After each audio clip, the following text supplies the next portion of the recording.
Hey everybody, I just wanted to talk briefly about what's going on. I really wanted to make a video connecting what scientists and Stanford scientists call the sixth major extinction. Well, I mean, it's obvious we're going through an extinction. Anybody who's following the die-offs and the surface temperatures of the ocean, and anybody who's following any of that, especially the great bird die-off, the migratory birds. First it was the seabirds, and now in the last 2 years it's affected the Southwest and the migratory birds. You know, why migratory birds?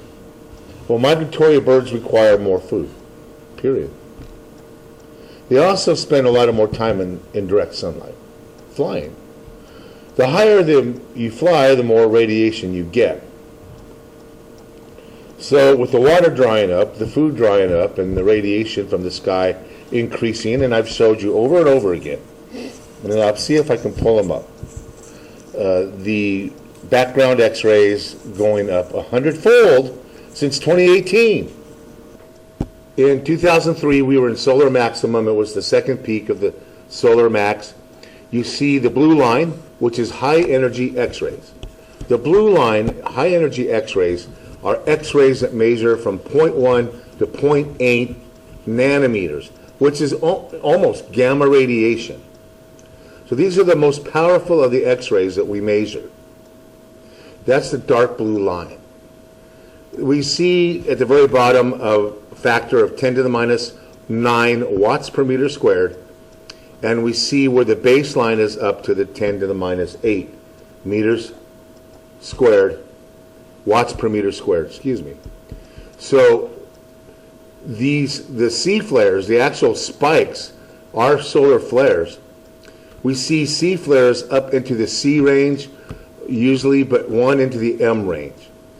But most of the solar flares, when they did spike, they spiked up from 10 to the minus 9 to 10 to the minus 6, 10 to the minus 5 in terms of watts per meter squared. So let's go forward. 2011, we went to another solar max. This is the onset of the 2011 solar max, and this is when we broke 70,000 heat records. And all kinds of bizarre things were happening. If you remember the street lights melting in Oklahoma, and the roads melting, and I mean, it was quite freaky. Millions and millions of turkeys and chickens. Our corn crop, I mean, it was just horrendous, 2011. But in terms of high energy X-rays, they were floating down, baseline at 10 to the minus 9 watts per meter squared, with a possible spike up to not even a B flare level, okay? So that was solar max, that's solar maximum. So fast forward now to 2018. There's no activity on the sun. It's solar minimum at its deepest solar minimum. And we see that the high energy X-rays and all the other X-rays are kind of flat. And they're all at a 10-fold increase from 2018 to 2019. 2019 is when we said we were going to pass this brown dwarf. And we had the largest magnetic shift. And what happened? Our baseline, just the background X-rays went up by a factor of 10, from 10 to the minus 8 power to 10 to the minus 9 power, 10 to the minus 8 watts per meter squared. Today, we have 100-fold increase today in our high energy X-rays. 100-fold increase, yes. Not a double or a triple, 100-fold increase. That's a log scale, people. Each minus 9, minus 8, is a power of 10. So 10 times 10 is 100. So 10 to the minus 9 to 10 to the minus 7 is 100-fold increase. I mean, let me put this in perspective. The 2003 X-rays were spiking. They were spiking up to the C flare level. We saw one on the graph, M flare. Now our baseline is where the C-flare level used to be. Are you getting my drift? And this is 60 seconds out of every minute, 60 minutes out of every hour, 24 hours of every day, 7 days a week, 52 weeks a year. A constant C-flare. Put this in perspective. You take your child to the dentist, and the dentist says, well, I can give your child a dental x-ray that's just the regular one, or I can do one that gives them 100 times more x-rays than they really need.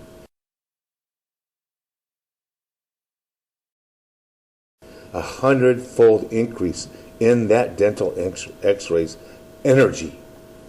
How about it? Will you let me x-ray your kid with 100 times more powerful x-rays? Would you? No, that guy would be in jail.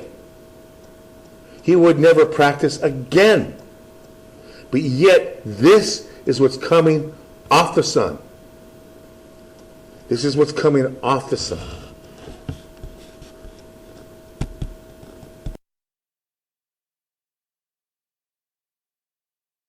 And it should just freak people out. It should alarm people. You know, this guy puts out, if you have an X-ray telescope that sees in X-ray wavelengths, you point it at the sky and the whole sky glows. It's called the background X-ray glow. They finally figured out what causes it. It surprised a lot of people that half of it was being produced in our own solar system. Oh yeah, that's the Ulysses experiment that did that, but then there were other experiments. And they even know why. It was electron exchange. Electron exchange between two different sources of atomic nuclei. Cosmic rays. They call them cosmic rays. They're really not rays, they're particles. Cosmic particles, usually consisting of protons and hydrogen, and helium and alpha particles. Alpha particles are highly energetic helium and highly radioactive, by the way. We were trying to prove the source of the cosmic rays was, in fact, a failed star that came near our solar system. And as anything approaches the sun, it accelerates.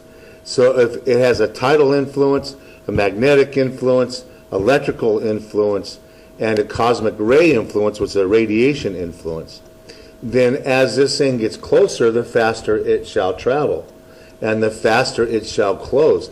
There will be acceleration to its speed. So it is no coincidence that all of the curves that you would expect to see increase if a brown dwarf came close to our solar system, particles, energy, heat, all of it shows up. We have an accelerated curve in the extreme ultraviolet. We have a pretty good curve in the neutrons. The surface temperatures spiked even higher. The methane spiking even higher. The extreme UV going higher. The ground temperatures going higher. The number of disasters going higher. Higher and higher. Well, gee, I wonder why. So then, we look at what's happening with the magnetosphere. We had a lot of earthquakes, and in fact, we had one start with a 7-pointer and end with a 7-pointer. And all of you that watch the channel should have known that by the end of 10 to 14 days of the Jupiter alignment with the sun and earth, that there would be a big quake at the beginning and end. Usually the end quake is bigger. So we started this alignment with a 7-pointer. And guess what? We finished with a 7-pointer. But yet, so we go and look at what the magnetosphere is doing. And you see before you several images. I try to capture several of them.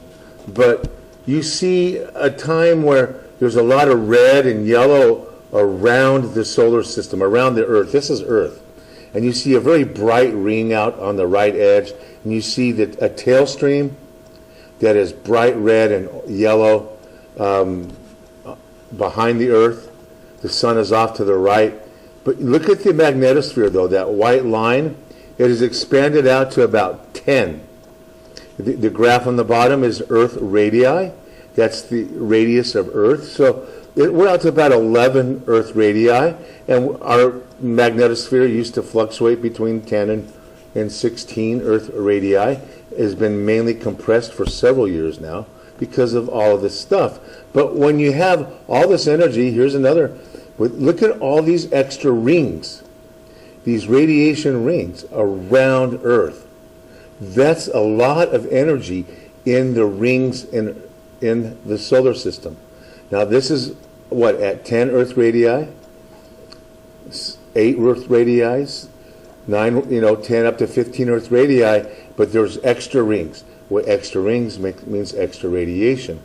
If these extra particles were actual helium or hydrogen, protons or alpha particles, those are all grouped of, helium and hydrogen, isotopes, helium and hydrogen molecules and atoms. If that was the case, we would have, the magnetosphere would be compressed, and there would be not so much energy, but because they're electrons, electrons expand and repel one another.